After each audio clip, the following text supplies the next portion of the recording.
Urdu point की videos देखने के लिए हमारा चैनल सब्सक्राइब कीजिए और बेल के आइकन पर क्लिक कीजिए ताकि आप हमारी तमाम आने वाली वीडियो से बाखबर रह सकें। अस्सलाम वालेकुम नाज़रीन, आप देख रहे हैं उर्दू पॉइंट और मैं हूं फ़ारूक शहबाज बड़ाइच। मैं आज जिस शख्सियत से आपको मिलवाने जा रहा हूं बहुत ही दिलचस्प शख्सियत है।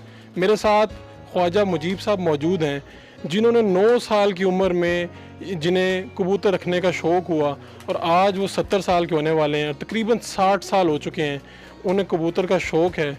मुख्तलिफ़ किस्म के कबूतर उन्होंने अपने पास रखे हुए हैं और दुनिया भर से लोग उन्हें फ़ोन करते हैं, मशवरे मांगते हैं और कबूतरों को कैसे पाला जाए ये फ्री में एडवाइस करते हैं उन्हें। ख्वाजा मुजीब साहब से बात करते हैं। ख्वाजा साहब, पहले तो बहुत शुक्रिया आपके वक्त जी। वालेकुम सलाम बेटा। अच्छा ख्वाजा साहब, ये बताएं कि ये इस शौक़ के पीछे किस तरह से ये शौक़ चढ़ा आपको? 9 साल में आपने पहले रखी? मेरी जी डेट ऑफ बर्थ है 4 मार्च 1950। तो मैं 8-9 साल का था जब मेरे नाना ने मुझको एक जोड़ा कबूतरों का लेके दिया कि ये घर में जोड़ा रखेगा तो बाहर जाके आवारा गर्दी नहीं करेगा, फिरे टुरेगा नहीं, गंदी सोबत में नहीं पड़ेगा। क्योंकि मेरी जो रहाइश थी वो लाहौर की गोवाल मंडी में थी, निस्बत रोड पे, तो वो इलाका बड़ा ख़तरनाक समझा जाता था पुराने ज़माने में, तो इसलिए उन्होंने मुझको रख के दिया था। और वो ऐसा जोड़ा आया है कि वो जड़ों में बैठ गया। और अब मैं खैर से 70 साल का होने वाला हूँ, तो अब ये निकलने का नाम नहीं लेता। और मैं पूरी दुनिया में अब मेरे साथ वो करते हैं 42,690 लोगों ने मेरा इंटरव्यू एक इंटरव्यू सिर्फ व्यू किया है और मुझको कमेंट्स दे रहे हैं और मेरे से एडवाइस ले रहे हैं। बेटा ख्वाजा साहब, ये बताएं कि आपने ग्रेजुएशन की, जी मैंने आर्मी का शौक था, आर्मी में सिलेक्शन भी हो गई, गए क्यों नहीं? मैं जी आर्मी में मैंने वो किया था 47th PMA लॉन्ग कोर्स में, मैं सिलेक्ट भी हो गया था। तो मैं आर्मी में सिर्फ इसलिए नहीं गया कि अगर मैं चला जाऊंगा तो मेरे कबूतरों को देखेगा कौन? कबूतरों से इतनी मोहब्बत? हाँ, इतनी मोहब्बत है। अब लोग मुझको कहते हैं कि आपने कबूतर रखे हुए हैं। मेरा जवाब ये होता है मैंने कबूतर नहीं रखे हुए, कबूतरों ने मुझको रखा हुआ है। क्या इस खास कबूतर से जो मोहब्बत की क्या वजह है? ये जी कबूतर हमसे मांगते कुछ नहीं है, हम उन्हों को देते हैं। और जितने भी सारे दिन की थकान होती है, मेंटल हमारा वो होता है, थका हुआ होता है, हम कबूतरों के पास जाते हैं। ये वही कबूतर हैं जिन्हों को 70 साल 60 साल हो गए हैं मैं देख रहा हूँ। और रोज मेरा घर जो है वो डिफेंस में है। ये मेरा कारोबारी इदारा जो है ये अकबरी मंडी में है, 15 किलोमीटर दूर। रोज मैं मोटरसाइकिल पे आता हूँ और मोटरसाइकिल पे जाता हूँ सिर्फ कबूतरों के लिए। कितनी मरतबा आते हैं इनके पास? मैं एक दफा आता हूँ। और सिर्फ मैं आपको एक बता दूं, भुट्टो साहब के जमाने में कर्फ्यू लग गया था। एंटी पीपल्स पार्टी जो जब तहरीक चली थी, कर्फ्यू लग गया था। 13 दिन कंसेक्यूटिव कर्फ्यू रहा था, जैसे श्रीनगर में लगा हुआ है, दुकानें नहीं थी खुल सकती। मैं 13 दिन दुकान पे रहा था सिर्फ इसलिए कि कबूतरों को मैंने दाना डालना है, अगर मैं नहीं डालूंगा तो वो भूखे मर जाएंगे। बाद में होटल भी बंद हो गए। मैं दोस्तों के घरों से जाके उनसे रोटी लेके खाया करता था और सिर्फ कबूतरों के पास रहा था कि कबूतरों बीमार ना हो। लोगों को भी खाना मिलना मुश्किल हो रहा था। हाँ। उस वक्त आप कबूतरों का बंदोबस्त? कबूतरों के साथ था। अच्छा, मुझे ये बताएं कि आप तो इनसे मोहब्बत का इजहार करते हैं। जी। और इतने सालों से रखे हुए हैं आपने, तो ये अपनी मोहब्बत का इजहार इंसानों से कैसे करते हैं? ये इंसानों से ऐसे करते हैं जी कि अब मैं आपको इसको वो नहीं कर सकता कि ये कलर को भी पहचानते हैं, कलर ब्लाइंड नहीं होते, मालिक को भी पहचानते हैं, अपने घर को भी पहचानते हैं। और इसमें कई किताबें लिखी गई हैं।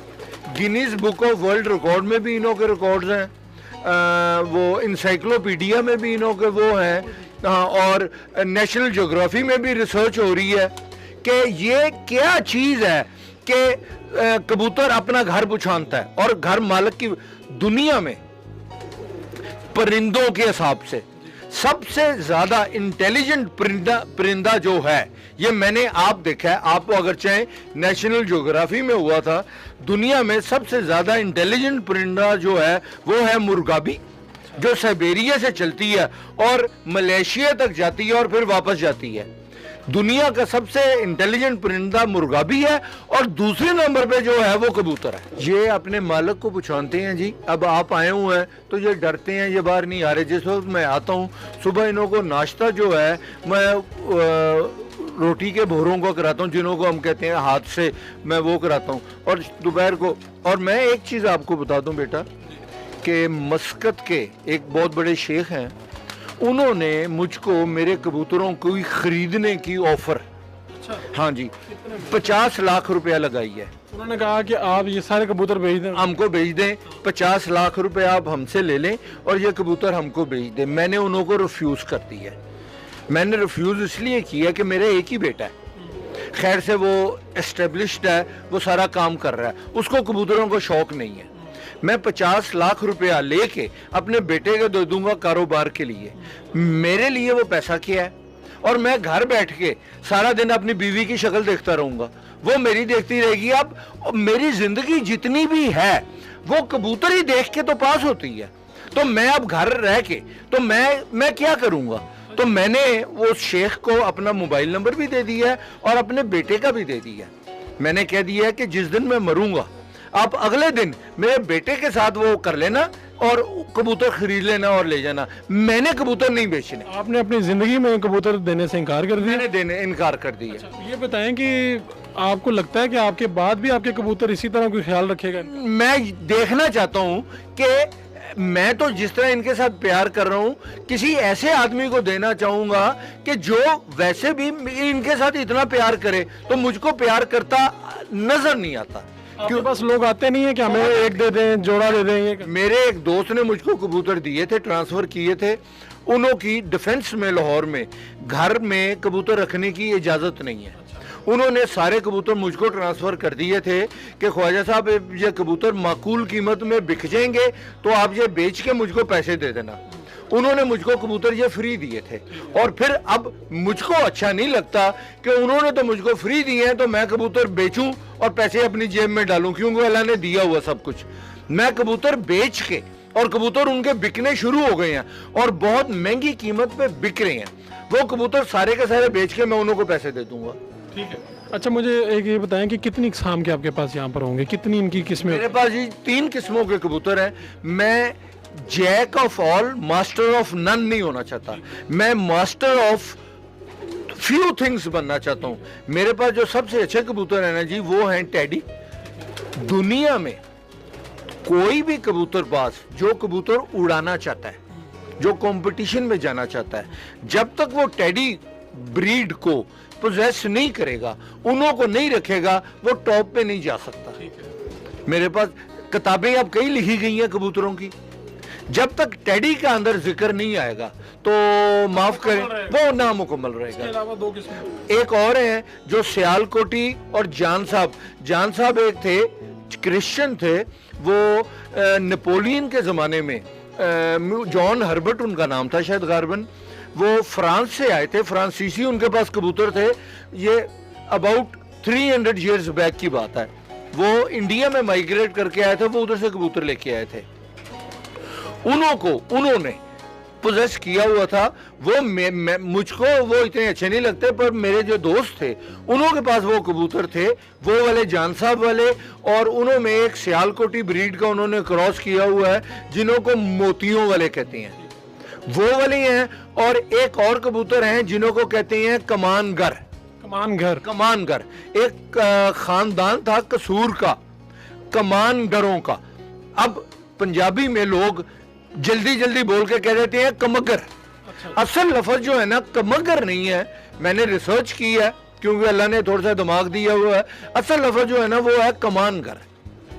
2 भाई थे जो लेजेंड थे, फरोज कमानगर और नवाब कमानगर, ये उन्हों की ब्रीड है। उन्हीं की ब्रीड। हाँ जी। अब ये 3 आपके पास, सियालकोटी, जॉन साहब और ये टेडी। हाँ। टेडी का आप कहते हैं कि सबसे बेहतरीन किस्म कबूतरों की टेडी है। टेडी कबूतर जो है ना जी, वो किसी के मोहताज नहीं है। अच्छा। हाँ जी, वो किसी के मोहताज नहीं है। वो आप इंडिविजुअली इतना अच्छा रिकॉर्ड दे देते हैं कि जो अनब्रेकेबल है। बस आप ये देख लें जी, ये है मेरे टेडी कबूतर जो है।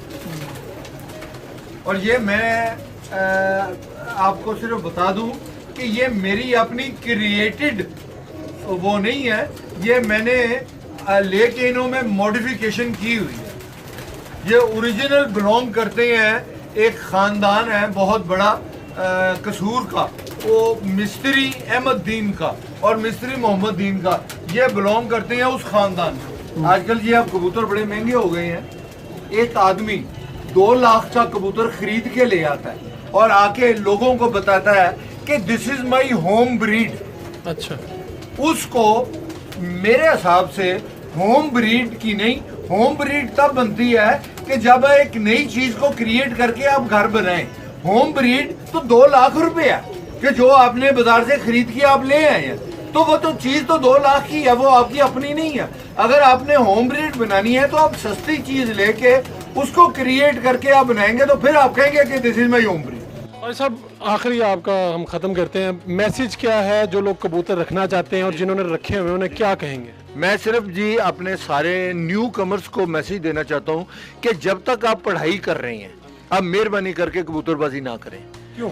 अगर ये बहुत ज्यादा टाइम किलिंग है। जितना टाइम कबूतरबाजी में चाहिए किसी चीज में और हॉबी में इतना टाइम नहीं लगता। और जो आदमी बूढ़े हो गए हैं, जिन्हों को कबूतरों का शौक है, जो अब रिटायर्ड लाइफ गुजार रहे हैं, वो कबूतर रख लें। इससे अच्छा टाइम किलिंग कोई चीज है ही नहीं, क्योंकि सुबह से लेकर शाम तक आप इन्हों को देखे रहेंगे और आप सारी चीजों को भूल जाएंगे। बिल्कुल ठीक है। ख्वाजा मुजीब साहब हैं जी, जो कबूतर रख रहे हैं, पिछले 60 साल से इन्होंने रखे हैं और ये इन्हें इतने प्यारे लगते हैं और इनके पास वक्त बिताना इनको इतना अच्छा लगता है कि ये अपना वक्त इनके पास बिताते हैं। और नए जो लोग आ रहे हैं इस तरफ जो कबूतरबाजी के शौकीन हैं, उनको ये कहते हैं कि अगर आपने रखने हैं तो आपके पास टाइम होना चाहिए और आप टाइम के साथ इनकी केयर करें। अपने मेज़बान फ़ारूक शहबाज वड़ाइच को इजाज़त दीजिए। अल्लाह निगहबान।